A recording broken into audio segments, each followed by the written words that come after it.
Hello students, हम पिछले video के अंदर दो प्रकार की जो हमारी कृषि व्यवस्थाएं थी, चावल प्रधान गैर निर्वाह कृषि और चावल विहीन गैर निर्वाह कृषि के बारे में अध्ययन किया था। इसी व्यवस्था के अंतर्गत हम आज जो अन्य कृषि व्यवस्थाएं हमारे सिलेबस में हैं उन कृषि व्यवस्थाओं के बारे में अध्ययन करेंगे।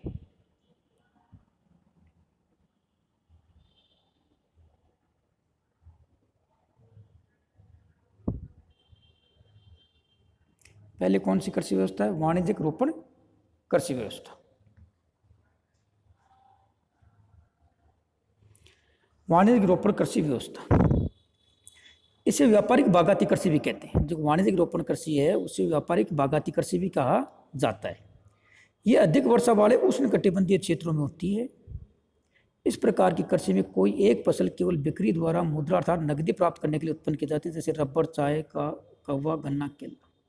यानी इस पूरे क्षेत्र के अंतर्गत एक क्षेत्र विशेष में एक फसल ही की जाती है, और वो उत्पन्न क्यों की जाती है? व्यापार के लिए।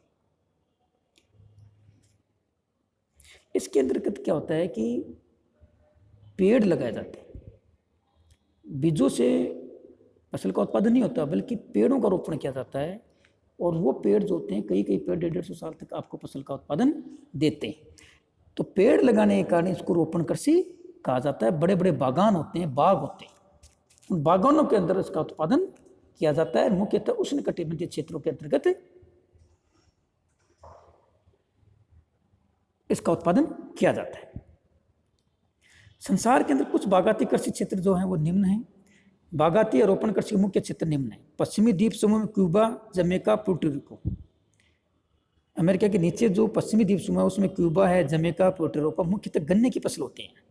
मध्य अमेरिका में होंडुरास, ग्वाटेमाला, कोस्टा रिका। मध्य एशिया अमेरिका में क्या? तो होंडुरास है, ग्वाटेमाला, कोस्टा रिका। यहाँ मुख्यतः केला और गन्ने की उत्पत्ति होती है। पश्चिम अमेरिका में गिनी तट प्रदेश, घना आदि, कोको की मुख्य फसल है। दक्षिण अफ्रीका में नेटाल प्रांत। दक्षिण एशिया में भारत, श्रीलंका, मलेशिया और इंडोनेशिया चाय, रबड़, कौवा जिसे कॉफी कहते हैं मुख्य फसल है। ऑस्ट्रेलिया में क्वींसलैंड क्षेत्र। ये क्षेत्र जहाँ है जहाँ पर क्या होती है? गन्ने है, रबड़ है, चाय है, कौवा है, कॉफ़ी है, कोको है, अनानास है, इसकी फसल की जाती है। मुख्य फसलें कौन सी होती है? रोपण कृषि में उन फसलों का उत्पादन होता है जिनमें पदार्थों की मांग पिछली 2 शताब्दियों में नगरीय संस्कृति के विकास के साथ साथ बढ़ी है। यानी रोपण कृषि का जो संबंध है वो किससे है? जो नगरीय व्यवस्था है, वो नगरीय व्यवस्था के विकास के साथ में इसका संबंध है। जैसे जैसे नगरीय क्षेत्रों में वृद्धि हो रही है, वैसे वैसे कुछ विशेष प्रकार के पदार्थों की मांग में वृद्धि हो रही है, और उससे रोपण कृषि को बढ़ावा मिला है। रोपण कृषि भी मुख्यतः जो यूरोपीय प्रवासी लोग हैं, उन यूरोपीय प्रवासी लोगों के द्वारा इस रोपण कृषि का विकास किया गया। फसलें मैंने आपको पहले भी चर्चा कर चुका हूँ। गन्ना है, चाय है, कौवा है, कोको है, नारियल है, रबड़ है, सिसल एक प्रकार का रेशा फसल है, और रेशा इत्यादि हैं।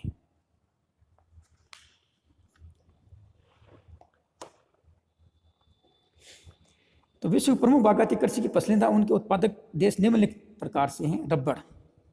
मानसून एशिया में Malaysia, Indonesia, Thailand, Sri Lanka, Bharat, Philippines, Singapore, Africa में घाना, नाइजीरिया, आइवरी कोस्ट और दक्षिण अमेरिका में ब्राज़ील। नारियल।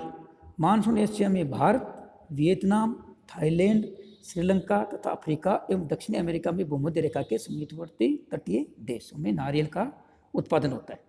केले में मानसून एशिया में भारत, इंडोनेशिया, फिलीपींस, मलेशिया तथा अफ्रीका तथा दक्षिण अमेरिका के भूमध्य रेखीय प्रदेश।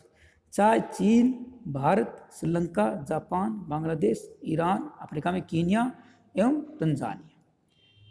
नारियल में रबड़ का सर्वाधिक जो उत्पादन वो थाईलैंड करता है, नारियल का फिलीपींस करता है, केले का भारत करता है, चाय का भारत करता है, कौवा का ब्राज़ील करता है। कौवा मुख्यतः ब्राज़ील है, Colombia, Ecuador, Venezuela, Peru, Africa महाद्वीप का गिनी तटीय प्रदेश पर Ghana, Ivory Coast, Ethiopia, Uganda, Asia में भारत, यमन व Indonesia. Cocoa. Ivory Coast, Ghana, Nigeria, Cameroon, Brazil, Ecuador, Colombia, Peru, Mexico, Malaysia तथा पापुआ न्यू गिनी प्रदेश। ये मुख्यतः फसलों वाले प्रदेश हैं आपके। क्या हैं? जो बागाती कृषि है, उस बागाती कृषि के अंदर जो विभिन्न प्रकार की जो आपकी फसलें उगाई जाती हैं, उन फसलों के बारे में इसमें बताया गया है।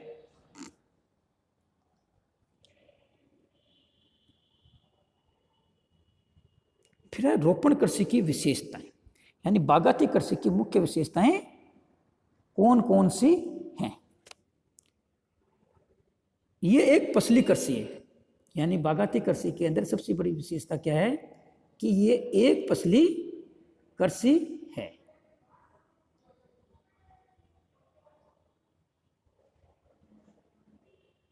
यानी एक विस्तृत क्षेत्र के अंदर एक ही फसल की जाती उत्पन्न की जाती है। आप देखते होंगे चाय के बागान कितने कितने हजार हेक्टेयर में एक एक बागान होता है, बिल्कुल पर्टिकुलर एरिया चाय का। कौवा का बिल्कुल अलग एरिया है, गन्ने का बिल्कुल अलग एरिया है, नारियल का बिल्कुल अलग एरिया है, कोको का अलग एरिया है। यानी रोपण कृषि के अंतर्गत विभिन्न प्रकार की फसलें मिली जुली रूप से उत्पन्न नहीं होती, बल्कि एक ही फसल का एक हजारों हेक्टेयर बड़ा विस्तृत क्षेत्र होता है। तो यह है एक फसली कृषि है जिसमें किसी एक फसल के उत्पादन पर ही संकेंद्रण किया जाता है। क्या है? एक फसल के उत्पादन पर ही संकेंद्रण किया जाता है। इसमें अधिक पूंजी, उच्च प्रबंधन और वैज्ञानिक विधियों का प्रयोग किया जाता है। अब आप मान के चलिए कि मैंने आपको पहले भी बताया कि सबसे अधिक जो पूंजीगत व्यय है, सबसे अधिक जो मशीनीकरण है, वो मशीनीकरण किस में है? बागाती कृषि में। बागाती कृषि के अंतर्गत क्या होता है कि इसके उत्पादन और उपभोग के देशों में दूरी का बड़ा अंतर है। दूरी के अंतर होने के कारण क्या होता है कि इसके अंतर्गत फसल का उत्पादन, उसकी प्रोसेसिंग, उसकी पैकेजिंग, वो सारा कार्य वहीं बागान के ऊपर करना पड़ता है। तो बागाने करने के कारण यहाँ पर एक पूरा सेटअप स्थापित होता है। वहीं कृषि फार्म होता है, वहीं पर फैक्ट्री होती है, वहीं पर जो इसके प्रबंधक मैनेजमेंट होता है, उसके आवास होते हैं, वहीं पर मजदूरों के रहने की व्यवस्था भी होती है। तो एक लगभग एक पूरा साम्राज्य स्थापित होता है यहाँ पर। तो उसके लिए हमारा बहुत अधिक खर्च होता है।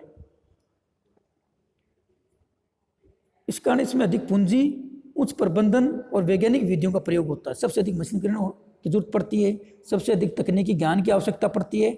इस कारण बड़ी कॉम्प्लिकेटेड कृषि व्यवस्था है, बहुत ही व्यवस्थित कृषि व्यवस्था है। इसकी फसलें केवल बिक्री के द्वारा मुद्रा प्राप्त करने के लिए उत्पन्न की जाती है। फसलों का जो भोक्ता होता है वो सीधा कोई प्रयोग नहीं कर सकता, पहले इसकी प्रोसेसिंग करनी पड़ती है। प्रोसेसिंग करने के बाद ही उपभोक्ता उसका प्रयोग कर सकता है। इस कारण पहले इस बागाती कृषि में जो फसलें होती हैं, उन फसलों को उत्पादित किया जाता है। उत्पादित करने के बाद हम उसको मार्केटिंग कर दी जाती है। मार्केटिंग करने के बाद ही फैक्ट्रियों में जाकर के उसकी प्रोसेसिंग करने के बाद में, पैकेजिंग करने के बाद में ही उपभोक्ता के काम करने के लायक होती है। इसके अंतर्गत जोतें बहुत विस्तृत बड़े पैमाने की होती हैं, जिनमें बड़ी बड़ी संख्या में श्रमिक कार्य करते हैं। जोतें इतनी बड़ी होती हैं कि इनमें कितने हजार हेक्टेयर, लाख हेक्टेयर तक का कोई लिमिटेशंस नहीं है। बहुत बड़ी बड़ी जोतें इसके अंतर्गत पाई जाती हैं। इस कृषि पर बाजार मांग की घटबढ़ का और मूल्य में उतार चढ़ाव का गहरा प्रभाव पड़ता है।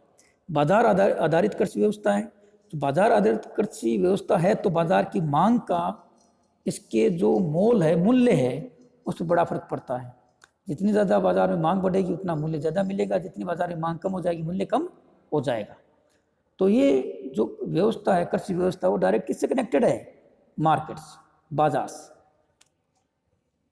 रोपण कृषि में उत्पादन के लिए पूंजी की आवश्यकता इसके प्रक्रम कारखानों के लिए, छोटे छोटे रेल मार्गों के निर्माण के लिए तथा नौकायन सुविधाओं के लिए होती है।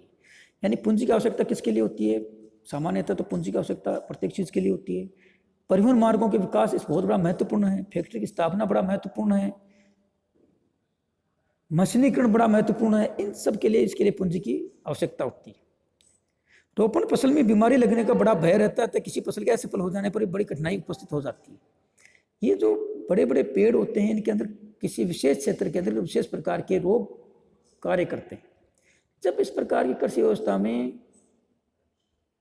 यदि किसी फसल पर रोग लग जाता है, तो रोग लगने के कारण बड़ा नुकसान होता है। उत्पन्न फसलों का बाजार प्राय संपूर्ण विश्व के नगरों में होता है। पहले हम बात कर चुके इस बारे में कि जो विस्तृत जो कृषि है, वो विस्तृत कृषि का जो क्षेत्र होता है वो क्षेत्र कहाँ पर होता है? बाजार के अंदर। यानी ये कृषि व्यवस्था किस पर डिपेंड है?